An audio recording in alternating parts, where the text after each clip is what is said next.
Welcome to Mystery Box, where shadows whisper and mysteries come alive. Every story we tell dives deep into the strange, the disturbing, and the unexplained. If you crave the eerie, the unsettling, and the truth that hides in darkness, you're in the right place. Don't forget to like, share, and subscribe, and hit that bell icon so you never miss a tale from the abyss. Now, let's begin. In the early 1930s, Japan's imperial ambitions stretched across East Asia like a rising tide. Manchuria, rich in resources and strategic value, had fallen under Japanese control after the Mukden Incident of 1931. Amid this conquest, a new kind of warfare was quietly taking shape, one that wouldn't rely on bullets or bombs, but on microbes and misery. At the heart of this vision was Dr. Shiro Ishii, a brilliant and ambitious microbiologist. Educated at Kyoto Imperial University, Ishii was fascinated by bacteriology and the potential of biological weapons. He believed that Japan, surrounded by powerful enemies, needed a secret weapon to ensure its dominance.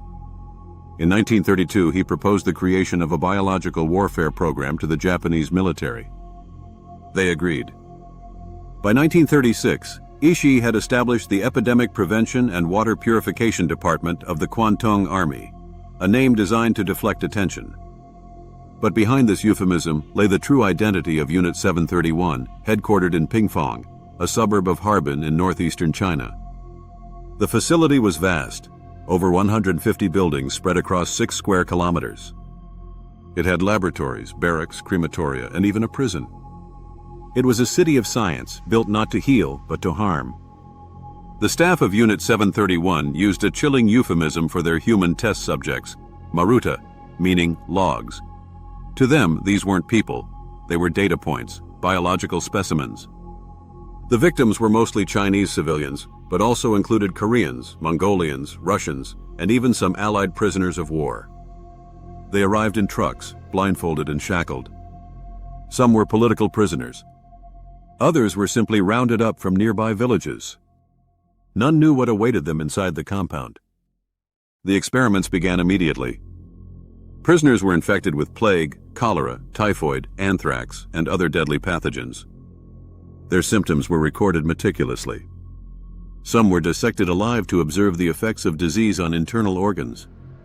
Anesthesia was rarely used. The scientists believed it would interfere with the results. Others were subjected to vivisection, where organs were removed while the heart still beat. Limbs were amputated and reattached in grotesque ways. Some were placed in pressure chambers until their eyes burst.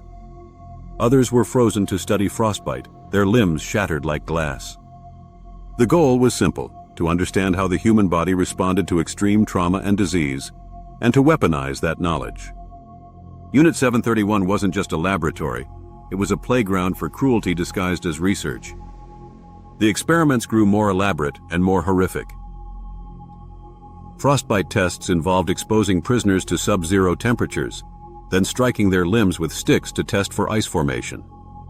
Once frozen, the limbs were thawed in hot water or left to rot. Syphilis experiments involved forced sexual contact between infected and uninfected prisoners, including children. Weapon testing included grenades, flamethrowers, and chemical agents used on live subjects tied to stakes. Blood loss studies drained prisoners of blood to determine how much a human could lose before death. Pregnant women were infected with diseases to study transmission to the fetus. Some were dissected mid-pregnancy. The scientists kept detailed records. They believed they were advancing medicine and warfare. But in truth, they were committing atrocities that rivaled the worst crimes of the 20th century. By 1937, Japan had launched a full-scale invasion of China. The Second Sino-Japanese War provided Unit 731 with a grim opportunity, a living battlefield to test its biological weapons. Ishii and his team began deploying plague-infested fleas, cholera-laced water, and typhoid-contaminated food across Chinese towns and villages. In Zhejiang and Hunan provinces, thousands of civilians died from outbreaks deliberately engineered by Unit 731. Japanese planes dropped ceramic bombs filled with plague fleas. Rivers were poisoned. Wells were seeded with bacteria. The goal was not just to kill, it was to study how disease spread in real time. The results were catastrophic. Entire communities were wiped out. Survivors fled, unknowingly carrying the pathogens with them. The epidemic spread like wildfire, and the data flowed back to Pingfong. Meanwhile, inside the compound, the experiments grew more ambitious. Scientists began testing aerosolized anthrax, botulinum toxin, and glanders. They studied how long pathogens could survive in different climates. They tested delivery systems, bombs, sprayers, and even infected animals. The war had become a laboratory. And the victims were countless. Unit 731 wasn't alone. As the war intensified, Japan created a network of biological warfare units across Asia. Unit 100 in Changchun focused on animal diseases and sabotage. Unit 1644 in Nanjing specialized in plague and cholera. Unit 1855 in Beijing conducted human experimentation. Unit 8604 in Guangzhou studied tropical diseases. Together, these units formed a vast web of cruelty. They shared data, exchanged personnel, and coordinated attacks. Ishii oversaw the entire network, traveling between facilities and reporting directly to Tokyo. In Pingfong, the compound expanded. New labs were built. More prisoners arrived. The crematorium ran day and night. The staff grew to over 3,000, doctors, scientists, guards, and technicians.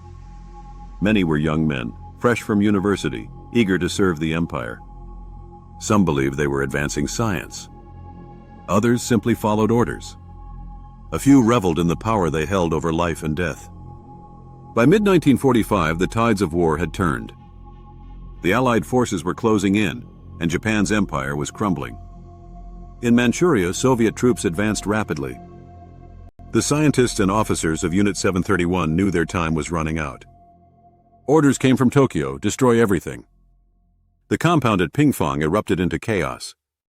Documents were burned in massive bonfires. Equipment was smashed. Prisoners, thousands of them, were executed to eliminate witnesses. Some were poisoned. Others were shot. A few were burned alive in sealed chambers. The crematorium ran day and night. The air filled with smoke and the stench of death.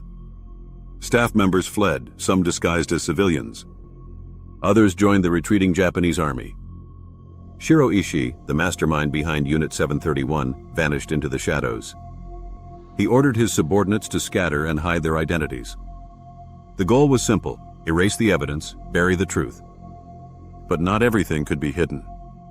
After Japan's surrender in August 1945, the world began to uncover the horrors of the war.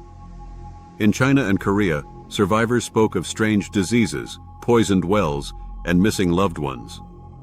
Soviet troops discovered remnants of the Pingfong facility, shattered labs, charred documents, and mass graves.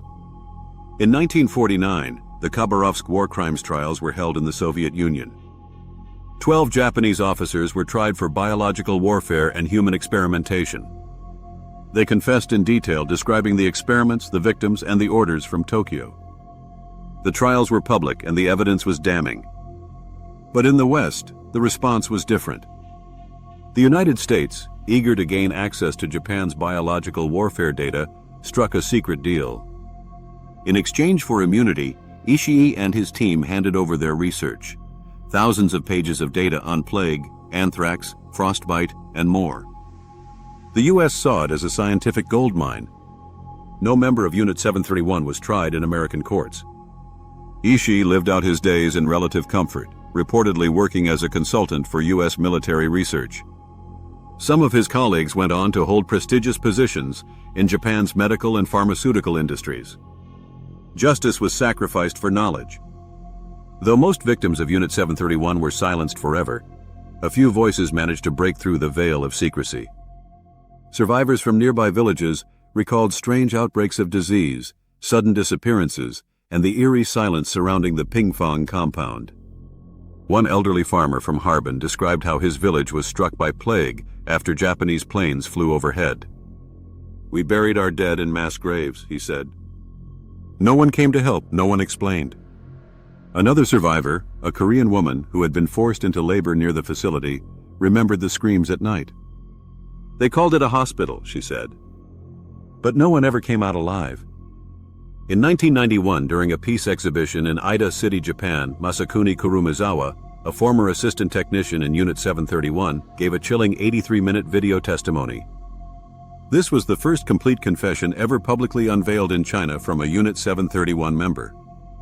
He admitted to participating in over 300 dissections of live human subjects, conducting biological warfare experiments targeting civilians and prisoners, witnessing and assisting in live vivisections, frostbite testing, and disease injections. This video was later showcased at the Exhibition Hall of Evidence of Crimes Committed by Unit 731 in Harbin, China, during the 88th anniversary of the Lugu Bridge incident. Kurumizawa's testimony is one of the few direct accounts from inside Unit 731, and it helped validate decades of survivor stories, historical research, and horror that surrounded them. The shadows may fade, but the darkness never sleeps. Thank you for joining us on this journey into the unknown. If this story sent chills down your spine, don't forget to like, share, and subscribe to my channel. Your support means the world to me. It fuels the fire behind every story I tell and keeps the mysteries alive. Stay close. More thrilling tales and disturbing truths are just around the corner. Until next time, have a good day, and remember, the enigma is never far away.